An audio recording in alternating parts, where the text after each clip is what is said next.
You're listening to Bro Down Podcast all fucking day. Oh, yeah. Hey everybody, welcome back to the Bro Down Podcast. I'm Tim Fullen. And I'm Andy Smith. And this is Dear Bros. Dear Bros is a little segment where we rip some advice column things from Dear Abby, and we talk about it for a little while because why the hell not? We have nothing else going on in our lives. She liked our post, so I don't really care. She did like one of our posts. That's like shout out to Abs. What's up, Abs? So the first one is mine, Bored Marine. So mine reads, Dear Abby, all my life I have followed orders. I haven't been able to determine my own path. When I was young, I did what my mother told me. When I was old enough, I joined the Marines, and I did as they said.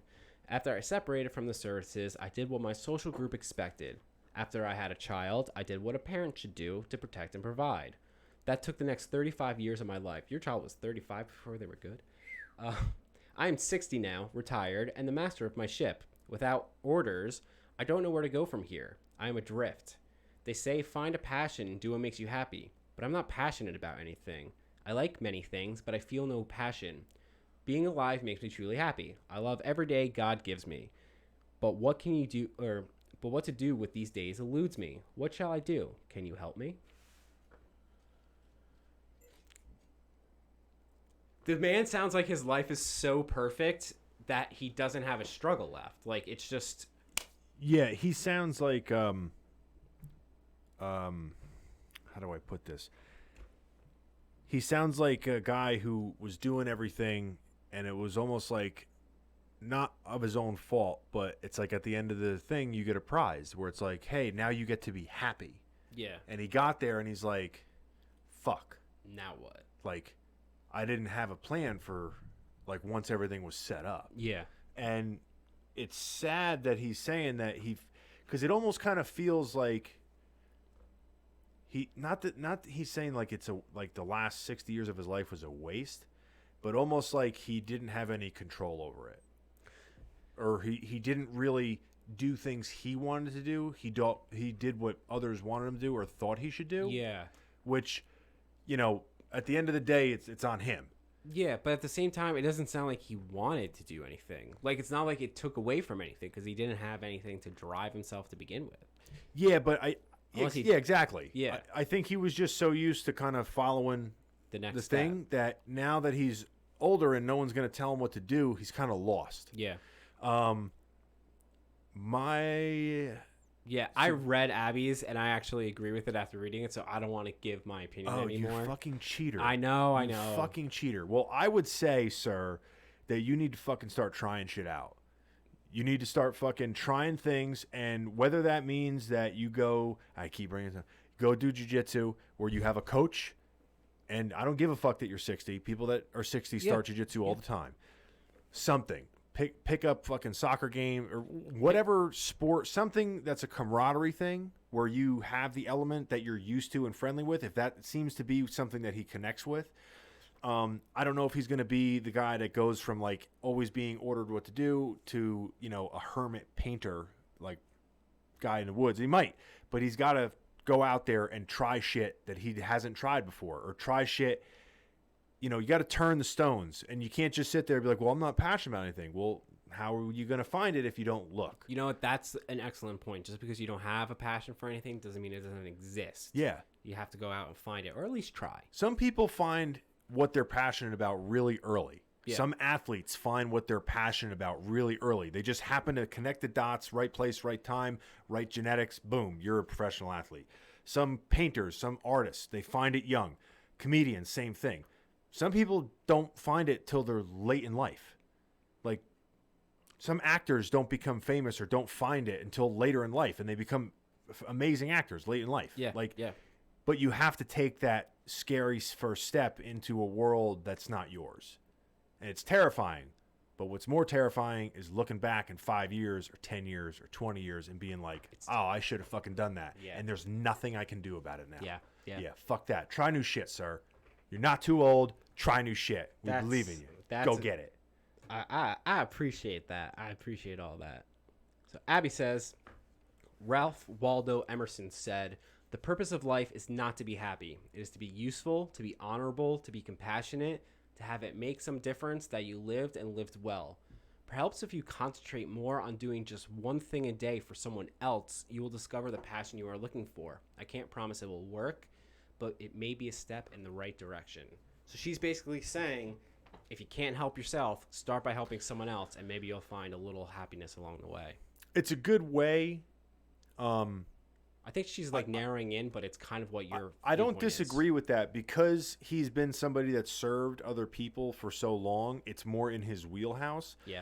And also, too, in doing stuff for other people or community service or whatever, you get to talk to more people than just going out and be like, do I like this? I got to do everything myself. Like, you have to engage. It becomes a community faster. Exactly. Yeah. And how many times have we heard, I go back to athletes a lot because it's just in the wheelhouse that I operate in. But Yeah, it's all you athletes, it's all I know. I know nothing else. When they say, I wasn't going to do football until this guy said this one statement to me one time, and then that's what made me go try out. But it was one sentence from one guy on one day that he happened to go to because he forgot his fucking gym shorts. Yeah, yeah. Like, weird shit like that happens all the time. Like, you got to put yourself out there. You just got to experience things. Yeah, and you're not too old. Fuck that. Anyone tells you that, tell them to go fuck themselves. You do you, sir. You do you. Okay. So, up next, what did you name it? Not My Drama. So, mine's a little bit more drama-filled, a little bit more on a serious note side.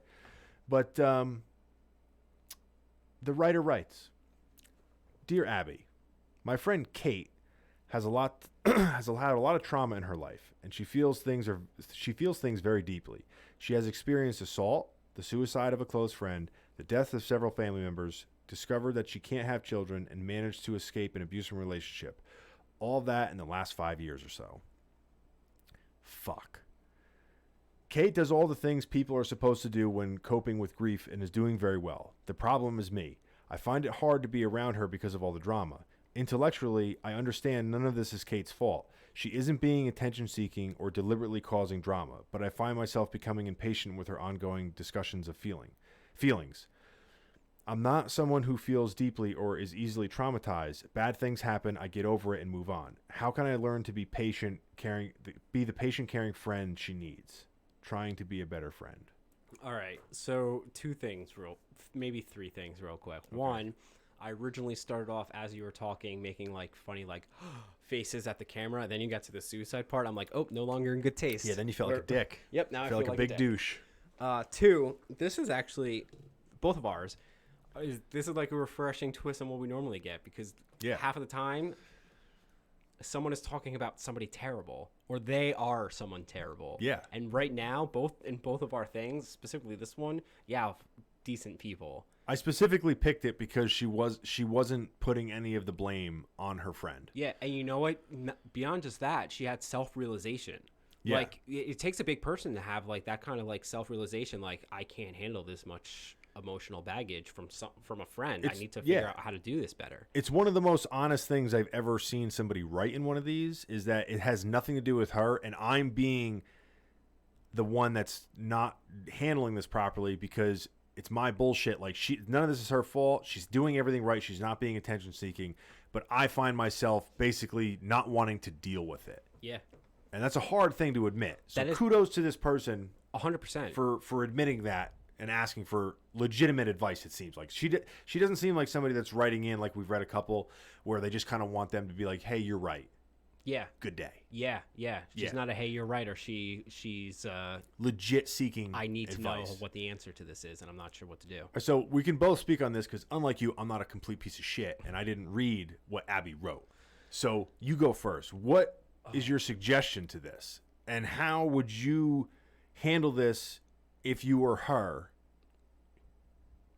So I actually sympathize with her a little bit because I'm not great at handling bad things to begin with anyway. So when a friend has something bad going on, I never know how to react appropriately. Like, not that I don't want to be there for somebody, but like, do you tap them on the back of the head and go, there, it's all better now? Like, yeah. So I guess the best I guess if you're going to help a friend cope with so many negative things, you also have to help yourself cope. It almost ends up being the same thing because you're both going to be bagged down by this. I like the idea that she's not really looking to like get rid of the friendship. She wants to be able to be a better friend. So I would think that find coping mechanisms that you would suggest to the friend and both work on them together. Whether it's like something cathartic like fucking go skeet shooting. Fucking write your problems down on one of those birdies and fucking shoot it. Maybe that's an extreme example, but you get the idea of what I'm going for. Like, find something cathartic that... to kind of put some things to rest. Yeah. Or, like, even if it's a distraction method. And be point blunt about it. Be like, listen, I know you're going through a rough time. The best thing right now for you is to not live this, is to, like... have a moment of happiness, and then have a moment of happiness with your friend, and make it not about the negative aspects. Make it about getting past it, or try your best. Yeah. What do you think? See, it's kind of weird, right? Because, like, you know, some of the things that have happened. Like, I've had some experience with, you know, a decent portion of that list that she fired off. Yeah. And I'm not the most huggy, feely person in the world. But, you know, if you do anything long enough, you get repetitions in. You kind of know what to do in certain situations to some extent. Yeah. And unfortunately, it's like you've been there so many times, you kind of know what people are going through when they're going through it. But then again, like, I understand from her perspective, because it might be that she, the girl writing in, has never processed any of the bad things that happened to her. Like, I'm pretty much more like her, where it's like, hey, something bad happened. Like, let's not dwell over it. It happened. Like, it sucks and all this. But, you know, I don't think that's completely the right way, because you're not really processing anything. Yeah. It's easier to handle for, like, the short term.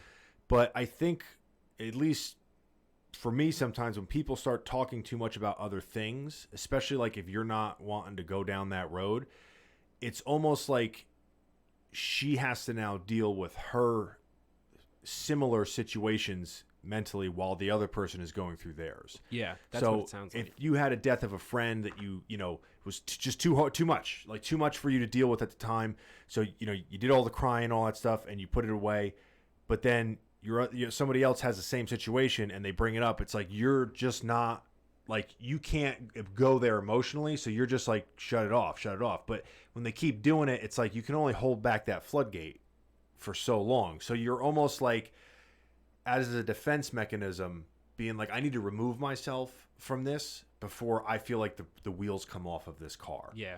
So I don't know what advice I would say. The only thing I would say is have empathy. Yeah. Like, put yourself and keep in mind, everybody's different. Everybody handles situations differently. Not everybody has the, you know, fuck it, get up, dust your boots off, and go to work kind of a mentality.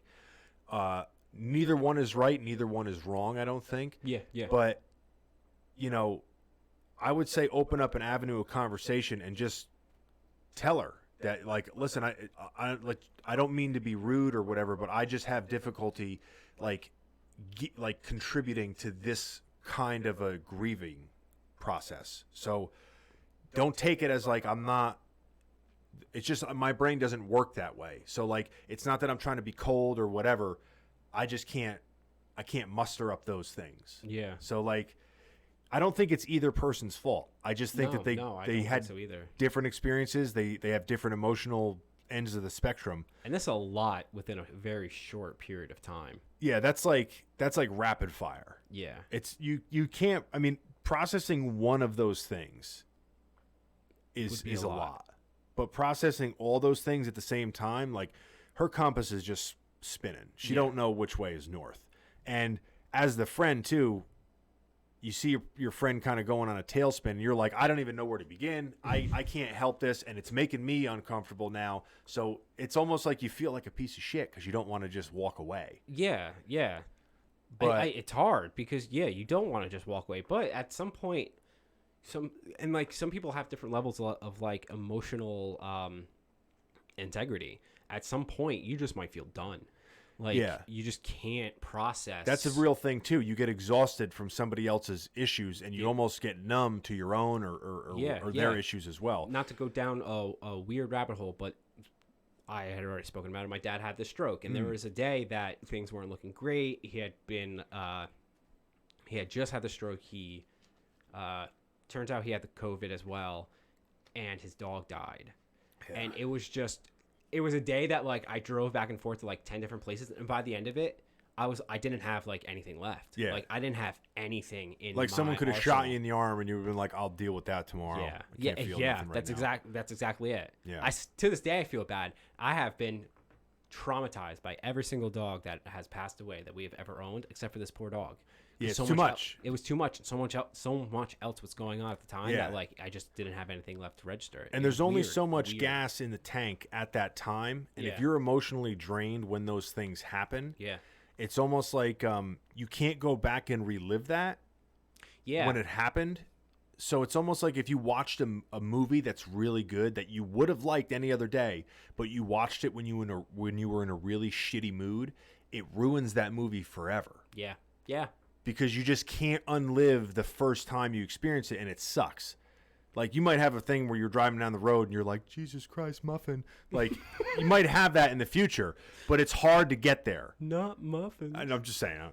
But I think, in all honesty, these two could learn something from one another. They need to open up a dialogue, and maybe, the one that's a little bit more get over it can learn something from the girl who's all about her feelings, and maybe the girl that's all about her feelings can learn something from the, hey, things are okay, it's going to be fine, just keep moving forward.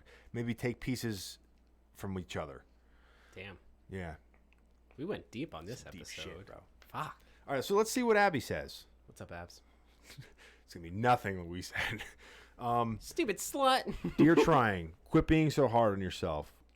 You are and have been a good friend. It's important that you not allow Kate's burdens to, quote, sink you.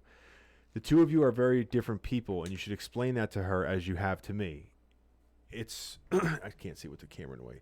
If her trauma and drama become more than you can healthily absorb, step back and tell her you will talk with her later, tomorrow, or when it's convenient for you or both of you, which will allow you time to come up for air. I don't completely disagree with that. No, that's fair. Yeah, I think that's a very fair statement. Be there as a good friend, but allow yourself time to come up for air. I think that's very elegantly put. If you don't do that, then you're no good to her as a friend. Or yourself. Yeah. Exactly. I like that one. I think we fucking nailed it today, bro. I do too. Don't take our advice, but we think we nailed it. Don't take our advice unless you want to. If you guys feel like we're the people to go to, leave some shit, message us somehow, and we'll get to you too. In the meantime, don't forget to like and subscribe. Leave comments down below on what you think of today's articles. Quick shout out to Abby. Don't forget to Google Dear Abby. She has all these 2 articles and so much more in case you want to check her out. Yeah. While checking her out. Also, ooh, easy, buddy. Jesus Christ, she's a mom. She might be a grandma. She's a grandmom. While checking her out, don't forget to also check out brodownpro.com for all cool ass bro gear. This has been Tim Fulton. This has been Andy Smith. We'll catch you guys next time. Peace out. You're listening to Bro Down Podcast all fucking day. Oh, yeah.